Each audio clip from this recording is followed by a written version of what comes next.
বাংলাদেশের ক্রিকেটে সাকিব আল হাসান একটাই। ভুল বললাম, বিশ্ব ক্রিকেটে অলরাউন্ডার সাকিব আল হাসান একটাই।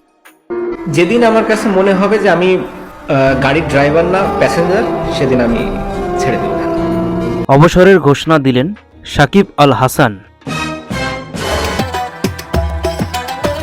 বাংলাদেশের ইতিহাসের সফলতম ক্রিকেটার সাকিব আল হাসান অবসরের ঘোষণা দিয়েছেন।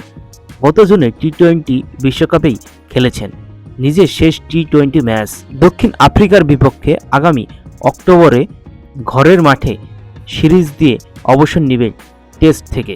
তবে ওয়ানডে খেলতে চান আগামী বছরের ফেব্রুয়ারি-মার্চে অনুষ্ঠেয় চ্যাম্পিয়ন ট্রফি পর্যন্ত। গত বৃহস্পতিবার কানপুর টেস্টের আগের দিন নিজের এই সিদ্ধান্তের কথা গণমাধ্যমকে জানিয়েছেন। সংবাদ সম্মেলনে সাকিব আল হাসান টেস্ট থেকে সরে যাওয়া নিয়ে বলেন, দেখুন, এখন পর্যন্ত আমি অ্যাভেলেবল।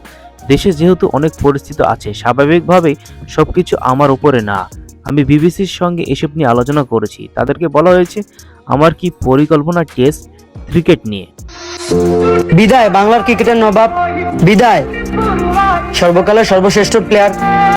এই সিরিজ আর ঘরের মাঠে সিরিজটা আমি অনুভব করেছি যে আমার শেষ সিরিজ হবে টেস্ট ক্রিকেটে। অনেকেই সাকিব আল হাসানের অবসর নেওয়া মেনে নিতে পারছে না। আপনার কাছে কি মনে হচ্ছে কমেন্ট করে জানাবেন। এই অলরাউন্ডার সাকিব আল হাসান বলেন, যদি সুযোগ থাকে, আমি যদি দেশে গিয়ে খেলতে পারি, তাহলে মিরপুর টেস্ট হবে আমার জন্য শেষ। সেই কথাটা বোর্ডের সঙ্গে কথা বলা হয়েছে। তারা এই বিষয়টি জানে, চেষ্টা করছেন কিভাবে সুন্দরভাবে এটা আয়োজন করা যায়।